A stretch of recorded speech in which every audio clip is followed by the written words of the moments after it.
તો આપણા Mahipatsinh ફાઉન્ડેશનમાં techno private લિમિટેડના કર્મચારીઓ આવ્યા છે. તેમના તરફથી આપણા મહિપતસિંહ ફાઉન્ડેશનને 300 નંગ LED લાઇટને સાથે જે સાબુ ને શેમ્પૂનો સહયોગ મળ્યો છે. તો એમને પૂછશે કેવું લાગ્યું, બોલો શું કહેશો? સરસ લાગ્યું. આ બધું પ્રેરણા વિડીયો જોવા પરથી મળેલી અમને, અને અહીં આવતા અમને ઘણો પ્રેરણાદાયક લાગે છે.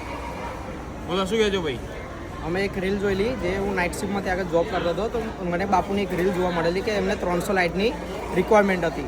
તો મેં બધા ફ્રેન્ડ્સને ગ્રુપ બનાવ્યું અને એમને કીધું મેં કે આપણે બાપુને કંઈક મદદ કરીએ, આપણે એક સેવા કરીએ. તો અમે 300 એક લાઇટ આપી છે અને બીજું સાબુ, ટૂથપીકને અમે થોડો સેટ લાવ્યા છે. બોલો ભાઈ શું કહેજો? અહીં આવું છે બરાબર. તો આખરી અમારા અહીં જે થયું અને ભાઈઓનો બધાનો હૃદયપૂર્વક આભાર માનીએ છીએ. અને તમે પણ જો આવીને સહયોગ આપવા માગતા હોય અમારા મહિપતસિંહ ફાઉન્ડેશનમાં, તો અમારું આ ફાઉન્ડેશન એ ખેડા જિલ્લાના વસ્તો તાલુકાના લવલ ગામે આવેલું છે. તો અચૂક એકવાર મુલાકાત લેજો.